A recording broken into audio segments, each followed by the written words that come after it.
Hi, everyone, and thank you for joining the presentation today. My name is Megan Churchill, and I'm the Provincial E-Mental Health Manager with the Department of Health and Community Services. I'm going to give you an introduction to e-mental health and focus primarily on Bridge the Gap given the amount of time that we have for this presentation. So I'm going to look at what do we use technology for mental health and addiction services first. And e-mental health provides high quality support and services based on extensive research and best practice. It's not designed nor is it intended to replace in-person services if they're needed or preferred. It just gives people more options to have enhanced access to services when and where they need it most. In fact, there are more e-mental health choices now than ever before, and they allow people to have control over how and when to access information and support. E-mental health also encourages and allows people to get support early in order to minimize the impact of mental health issues on a person's life. The earlier you get support, the more likely you are to have a better wellness journey. This information and support within e-mental health is available to people regardless of where they live, 24/7.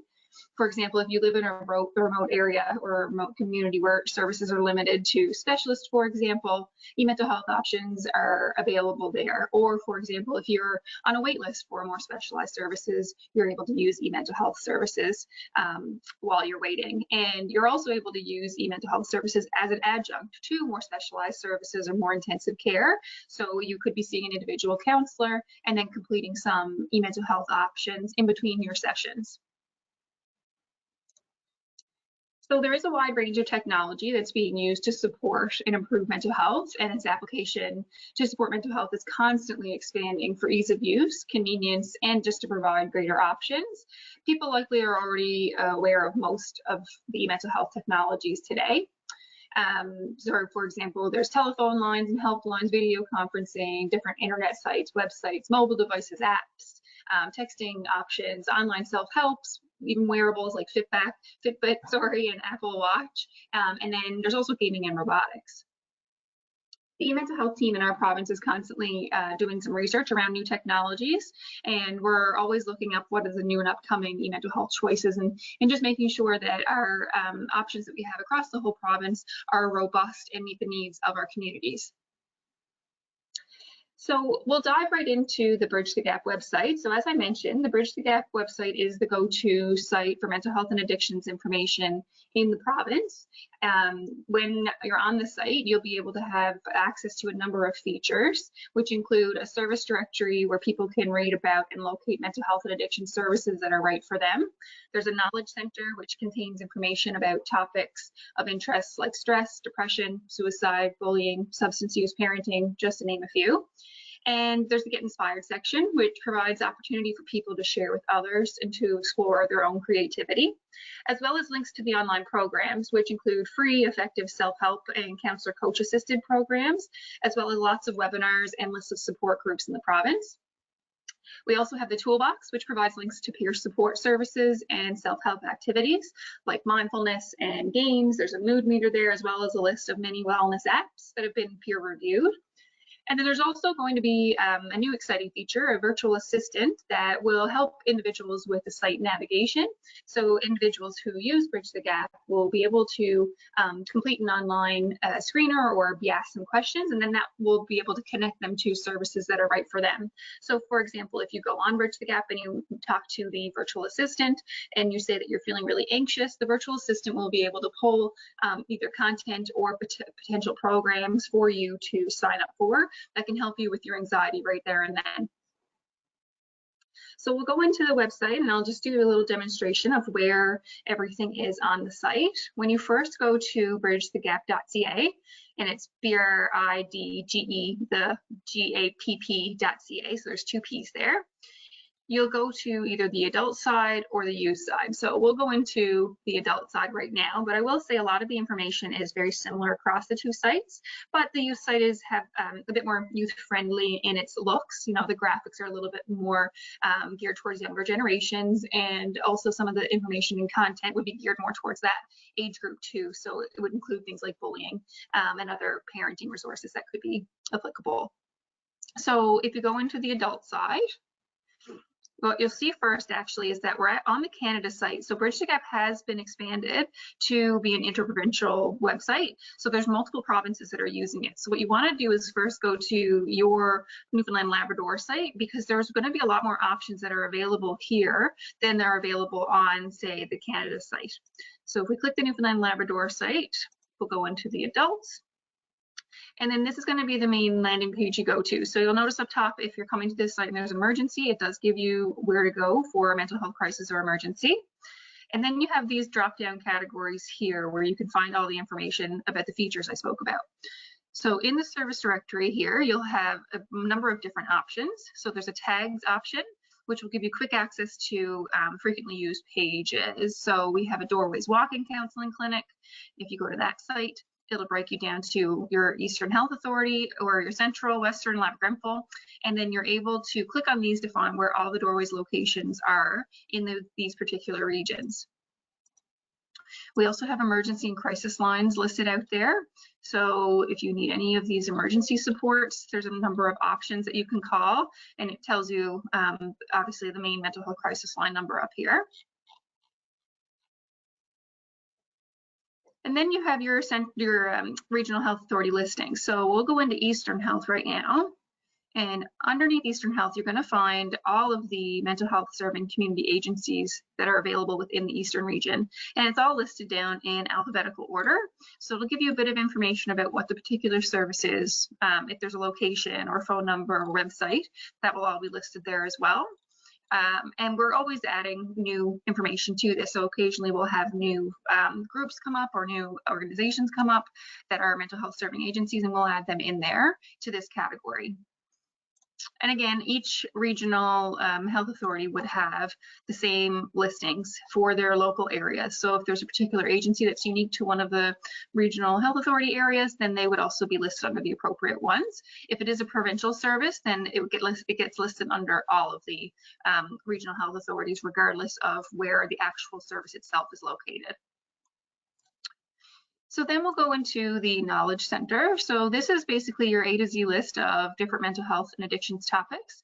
And we are currently working on making this list more robust. So there will be significant improvements within this area over the next coming months.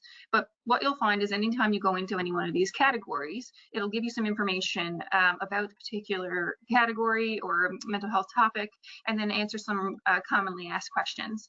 So we have a video here, and then there's some questions around what is anxiety. So when you open these up, there'll be some drop downs that you can read about. In addition to that, all of the topics have video links that are here. They also have outside links to reputable agencies that provide information about anxiety. And then there's lists of articles that you can find as well. So again, I'll just click into depression, for example, and it's the same setup for all of them. So you have your summary, which will include commonly asked questions. Then you have your videos that are listed here that you can link out to, some links, and then some articles that are appropriate potentially for you to read up on more information. So the next section is the Get Inspired section, and this is our peer support section of the website. So as you notice, there's a number of different categories here. So we have an art room where people are able to post art that they've completed. So if you scroll down, you can see different art that others have used or posted or created or liked and have shared. There's different book recommendations, coping tips that people have used themselves and have found helpful. So if someone here says, write in a journal how you're feeling each day, take 5, go for a walk with friends. You're really just trying to see how other people have dealt with or managed some of their own mental health. And there's a lot of strength in learning from others, as well as meeting with, professionals or clinical people in your communities. People can also list music that they like, different songs and things like that.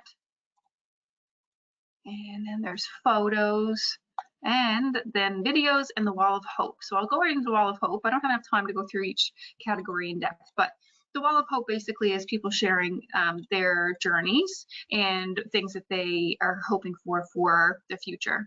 And it's just really nice to read through some of people's coping strategies in this lens. And there's multiple pages of this, so you can scroll down through and read through all of it. Everything that gets posted in the Get Inspired section is anonymous. So when you submit the post, it gets put to an email, which then gets approved to make sure that it is anonymous and there's no identifying information there. And then once it's approved, it gets posted up on the website. So there is an approval process just to ensure that there's nothing that's being put up that is, I guess, high risk or overly concerning, as well as not having any self-identifying information listed there.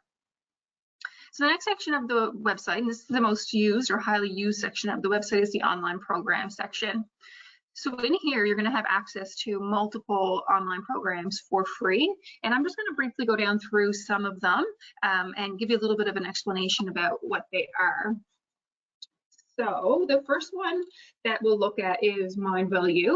So individuals can sign up for the 30-day mindfulness challenge through Mindvalue to learn about mindfulness in action and how mindfulness is the fastest way to decrease stress, increase resilience, improve your mental health, and just make you more capable of handling life stresses. Once you're registered, people can spend 5 to 10 minutes a day accessing a new mindfulness skill on their account, and you're able to receive reminders through text message and email to complete the challenge, as well as invite a friend or a buddy, is what it's called, to participate in the challenge with you at the same time. The other thing that the Mindvalue account allows you to have is access to recorded and live drop-in webinar classes. So you can do a live mindfulness class each day. They're about 10 to 20 minutes, or you can go in and flick through the recordings at a time that works for you and complete it on your own time. They also have a ton of different webinars there for a variety of topics. So they have mindfulness in leadership, there's mindfulness in relationships. Right now, I think they're doing a series on mindfulness in golf. So a lot of really unique topic areas there that you could certainly learn about how mindfulness can help you in your recovery or just in everyday functioning. Should show you where the mindfulness button is. So that's it here. So you can just sign up for free. If you want to learn more about it, there's some information there as well. So the next one we'll talk about is therapy assistance online. I'm just trying to find where that button is. Here we go. And basically, I guess Therapy Assistance Online is an online resource of interaction education models and practice tools that help people manage how they feel, think, and act. Therapy Assistance Online, or TAO for short, can be used purely as self-help resource on its own, or it could be used to supplement treatment that's being given by a mental health professional.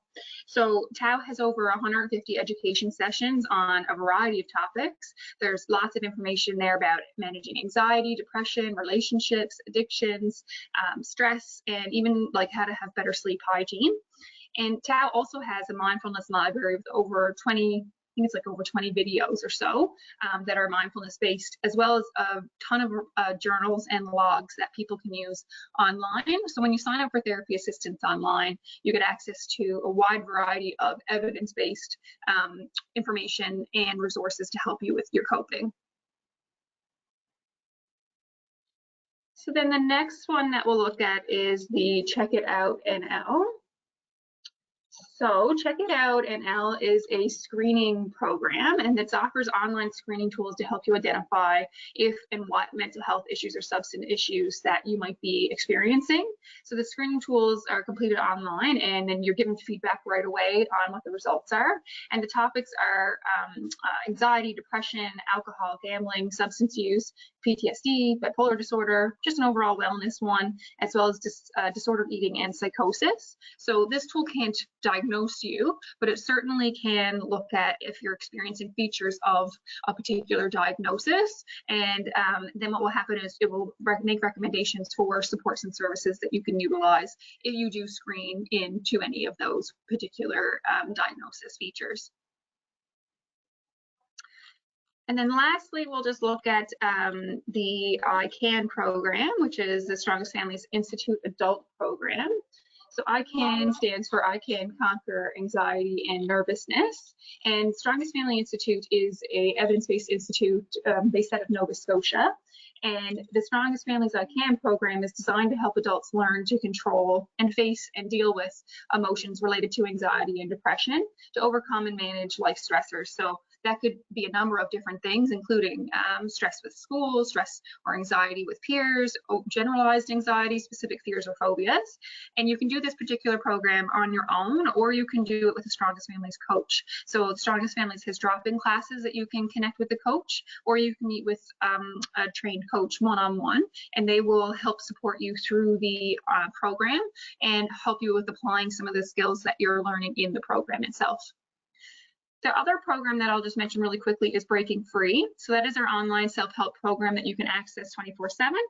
It's proven to be effective at helping people cut down on their drinking or their drug use, as well as completely quit if that's what they want. And it's an app that you can also download and use on your phone. If you want, you can also use the web version of it. So this here is one of our main addiction programs. So Therapy Assistance Online, for example, does have addictions content in it. Breaking Free is primarily all addictions content, working on relapse prevention and harm reduction approaches for any type of substance use issue. Again, you can use this in an adjunct with a therapist if you are seeing a counselor, but it is available as a self-help option as well. So then lastly, on the website, we have the Toolbox section, and over here we have games, mindfulness, there's a mood meter that's listed here, information about peer support, some wellness apps that we've gone through with our people with lived experience. So I've actually tested them out and made sure that they were helpful and appropriate. And the mood meter is one that we actually was created in conjunction with people with lived experience. So you can select an emotion, so let's say stressed, and say we're 5 on a 5 scale. It gives you some information here. And then it sends you to different parts of the website that you're able to connect with if you wanted to find some stress relieving activities or supports in that moment. So that is a really quick overview of e-mental health and Bridge the Gap. You know, given the time frame, this presentation, typically we do it in an hour. However, we only had 15 minutes. So to try and get as much information to you as possible, I wanted to give you a little bit of a tour of the Bridge the Gap website and find out where you can sign up for a variety of programs. If you have any additional information that you're looking for, or any extra questions that you might have, there's always a Contact Us button that's here on the website, so you can select that. And if you send an email to us, we're able to get back to you if you have any specific programs, questions. And then we also have the Mental Health and Addictions Navigator, Barry Hewitt, and you can find his information in the service directory. And if you have any questions, he can also help navigate which supports and services might be best available to you.